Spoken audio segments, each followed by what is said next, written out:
All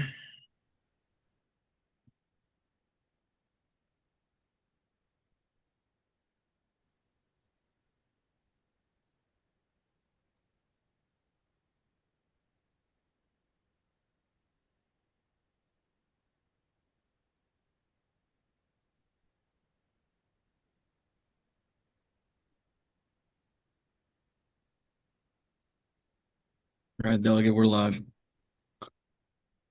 All right, greetings, everyone. Welcome to the Housing and Real Property Subcommittee meeting for March 19th, 2026. We have one bill that will be heard, which is House Bill 1218, Department of Housing and Community Development, Severe Health and Safety Risk Properties Intervention Plan. And we also have amendments. Mr. Counsel, if you can please remind us, give us a brief summary of the bill and then walk us through what the amendments are doing. Thank you so much. Thank you, Mr. Chair. The bill has been amended, as the chair mentioned. The amendments have created a new title, which is now Safe and Healthy Homes for All Act. But large parts of the bill still remain intact. The bill requires the Office of Tenant and Landlord Affairs within DHCD, in collaboration with the Office of Attorney General, to develop a plan to identify severe health and safety risk properties in the state, expand the structure of the Office of Tenant and Landlord Affairs to address these properties, provide effective interventions to address predatory, non-compliant, and negligent landlords of multi-unit rental properties in the state. The amendments add that the office should coordinate with local governments on interventions and ways to leverage resources. DHCD has to submit the plan and recommendations to the Governor and General Assembly by the 31st of August, 2027. And then the amendments also require DHCD to submit a report by December 31st, 2027, identifying properties that have severe health and safety risks and interventions taken. And then the last thing is the amendment applies the bill to properties with 50 or more units. Got it. Thank you so much. And just for confirmation, Counsel, I just looked online. It looks like this bill was moved out of JPR and actually was voted out today in the Senate with a 42-0 vote. Can we confirm that? So pretty much almost unanimous approval on the Senate side. Just to want to give that clarification to members as they prepare any questions or concerns.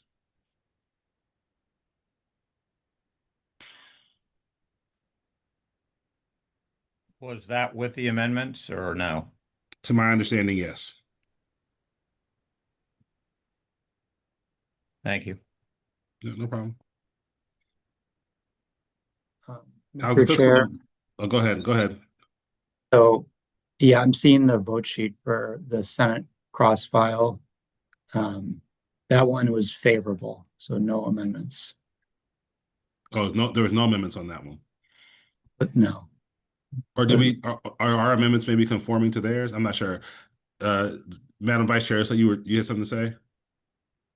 Yeah, sure. Well, on the amendments, I think we can decide what to do about that. I think the sponsor put the amendments on in response to some concerns, I think, from the Attorney General's office, and the Attorney General reviewed it with the amendments and said they were fine with implementing it now this way. So I would tend towards moving it as we have it and then working things out with the Senate, because we did engage with the Attorney General to make sure they were okay with it. Got it. Okay, so we can conform later. Okay. Yeah, and sorry, I had a. No, go ahead. I didn't know if it was helpful just to.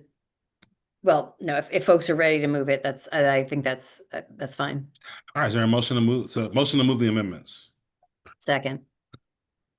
All right, all those in favor of the amendment say aye. All Aye. those opposed say no. The ayes have it. Is there a motion to move the bill as amended?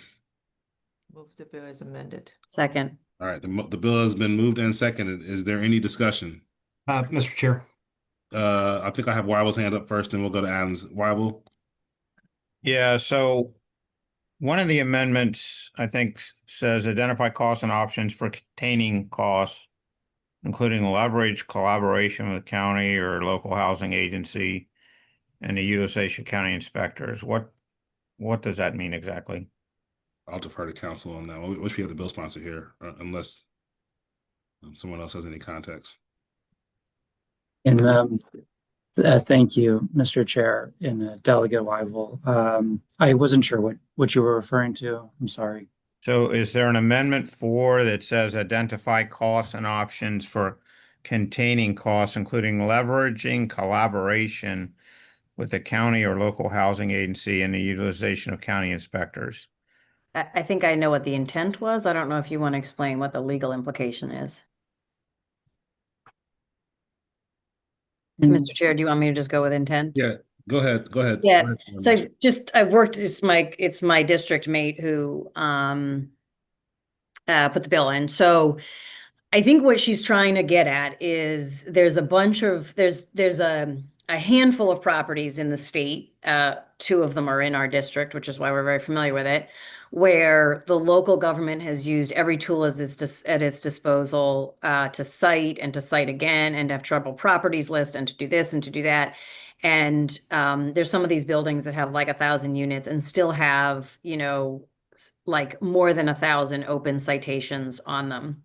And so it's at this point where local government feels sort of like they've used every tool in their toolbox. And the intent, I think, of the sponsor in this bill is to bring DHCD in and to say, like, what can the state do collaborating with locals, collaborating with the Attorney General's office?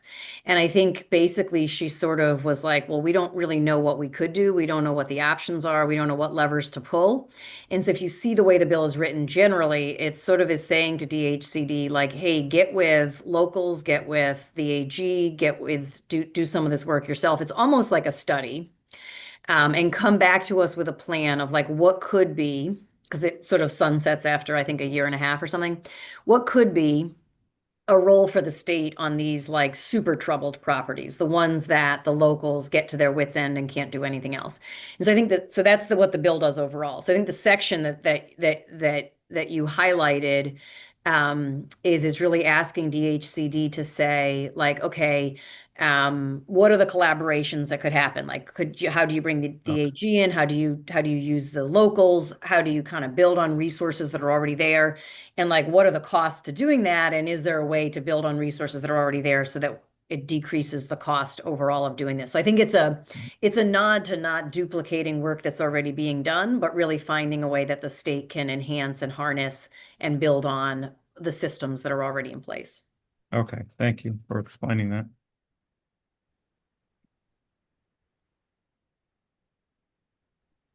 All right. I think Adams, did you have something else to add, Adams? Are you good? Well, if you don't mind, and Delegate Charcuti, I think, was helping me understand where we are with the bill. I kind of jumped on after we moved the amendment. So is this basically a study bill or reporting requirement for DHCD? Is that where we're at with this bill now? I mean, that's how I read it. We're saying, like, can you solve this problem for us working with all these people?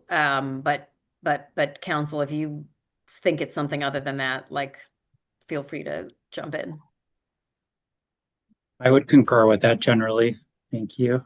Okay, so if you don't mind me just saying, Vice Chair, I believe I understand the legislative intent here, and anybody who's in the business, if there are properties that are severely dilapidated and have some major safety concerns, I think I understand why the bill's here. I am a little worried that we're going to expand this to go beyond that, and that's perhaps a concern that's not realized, because if this bill is doing research or it's spending 1 year and 6 months trying to establish report back, I deem that to be a little different than actually putting in a bill that forces DHCD to actually take action. And so the purpose of me asking the question is to make sure we're talking this through the lens of studying it and having the report given to the legislature, which at that point may lead to legislation. But at this moment, we're not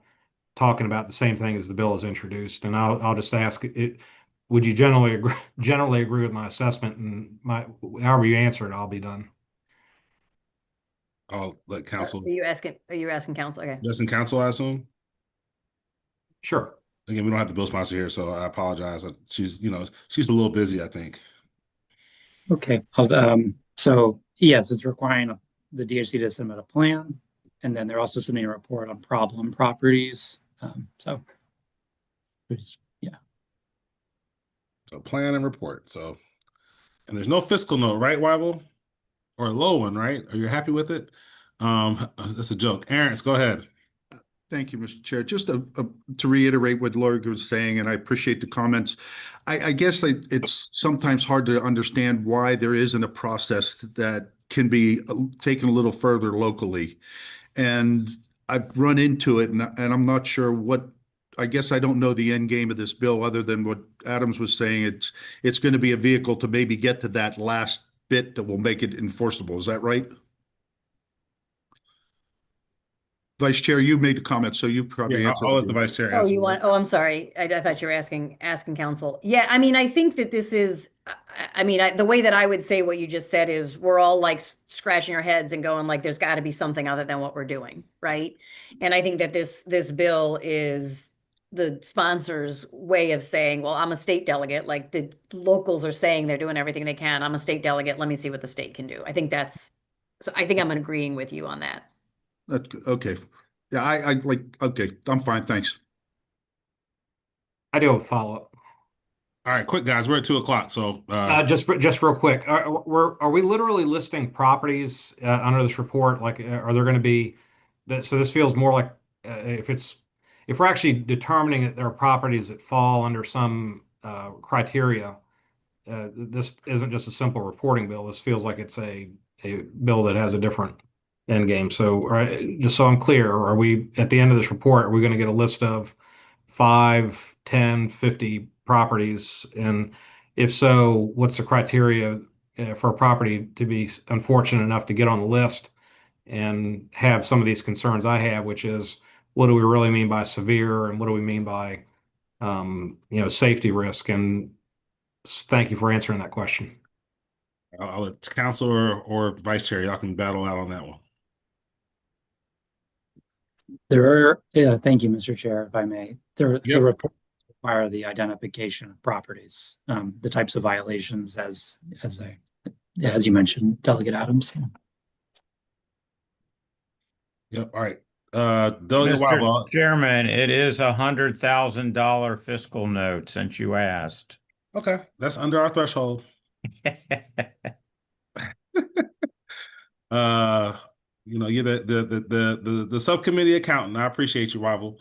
All right. Hearing that, no more discussion. We'll vote on the bill. All those in favor of the bill say aye. Raise your hand so my team can get a good count. All right, another bipartisan bill. Love to see it. All right, everybody's on board. It looks like Adams, are you a no or abstaining? Your vote. We can't hear you, Adams. I'm a no, and Okay. and Oh, we'll Lord. hear more when we're in committee voting the bill out. Okay, but still, another bipartisan streak, y'all. I'm proud of us. Good job. All right, I'll see y'all in a few minutes.